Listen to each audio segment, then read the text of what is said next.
Halo semua, selamat datang. Sering dengar soal cryptocurrency kan? Tapi mungkin bingung mulainya dari mana. Nah, tenang aja. Dalam beberapa menit ke depan, kita bakal kupas tuntas semuanya. Simpel kok, khusus buat kamu yang baru mau kenalan sama dunia kripto di Indonesia. Pasti sering banget denger kan? Di berita, di media sosial, teman-teman juga pada ngomongin. Jadi, apa sih sebenarnya cryptocurrency itu? Kenapa kayaknya heboh banget di mana-mana? Yuk kita cari tahu bareng-bareng. Coba dia lihat angka ini. 14,16 juta.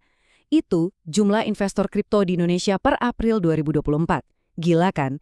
Ini tuh bukan lagi sekedar tren sesaat, tapi udah jadi sebuah pergeseran besar soal cara orang lihat uang. Dan sebentar lagi, kamu bakal ngerti kenapa. Oke, kita mulai dari yang paling dasar ya, dari nol banget. Sebelum kita mikirin soal investasinya, penting banget nih buat kita paham dulu apa itu cryptocurrency dan yang nggak kalah penting teknologi di belakangnya, yaitu blockchain. Gampangnya gini, anggap aja ini kayak uang digital. Tapi kuncinya di sini nih, nggak ada bank atau pemerintah pusat yang ngatur. Terus gimana keamanannya?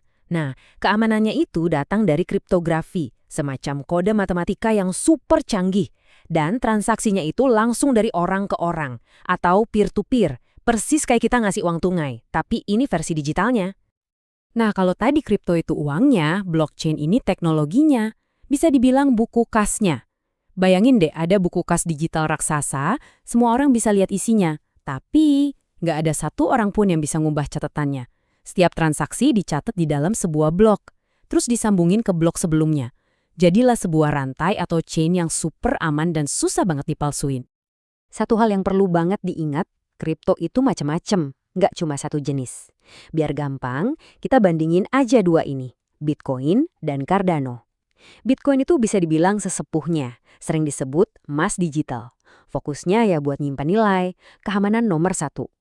Nah, di sisi lain ada Cardano. Ini generasi yang lebih baru. Dia lebih efisien dan dibangun buat inovasi kayak smart contract, semacam kontrak pintar yang bisa jalan otomatis di atas blockchain.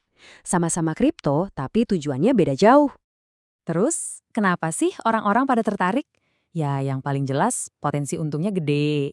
Tapi lebih dari itu loh, ada yang pakai buat diversifikasi aset, biar investasinya nggak di satu keranjang aja. Ada juga yang lihat ini sebagai cara melawan inflasi. Dan banyak juga yang percaya ini tuh investasi buat masa depan keuangan. Plus, pasar kripto itu nggak pernah tidur, buka 24/7. Beda sama bursa saham.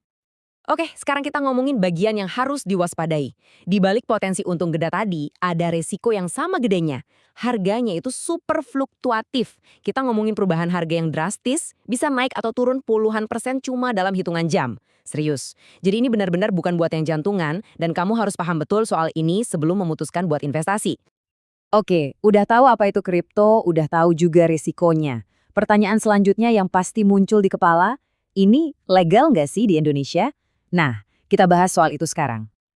Jawabannya, di Indonesia aset kripto itu legal, tapi sebagai komoditas. Anggap aja kayak emas atau minyak sawit. Jadi, boleh diperjualbelikan buat investasi dan ini diawasi sama Bapepti. Tapi, dan ini penting banget, kripto itu bukan alat pembayaran yang sah. Jadi, kamu belum bisa beli bakso di warung pakai Bitcoin. Nah, karena statusnya legal, artinya kamu harus pilih platform atau exchange yang benar. Aturan nomor 1, harga mati. Nggak bisa ditawar.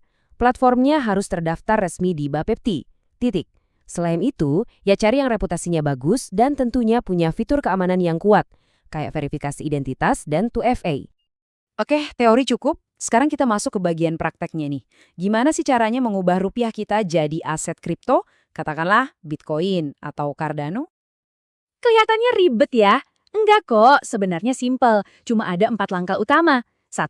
Daftar dan verifikasi data diri kamu atau KYC di exchange yang resmi tadi.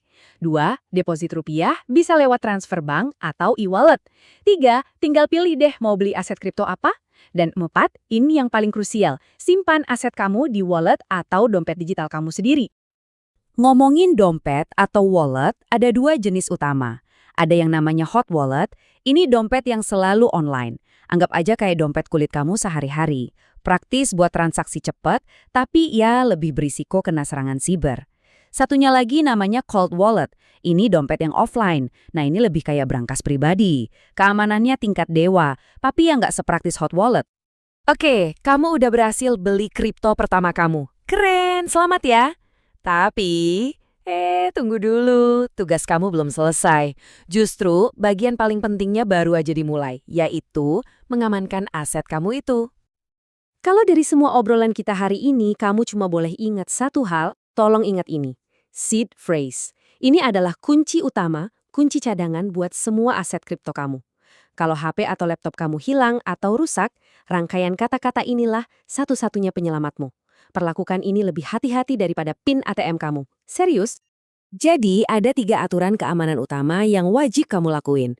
Pertama, simpan seed phrase itu offline. Tulis di kertas, simpan di tempat aman.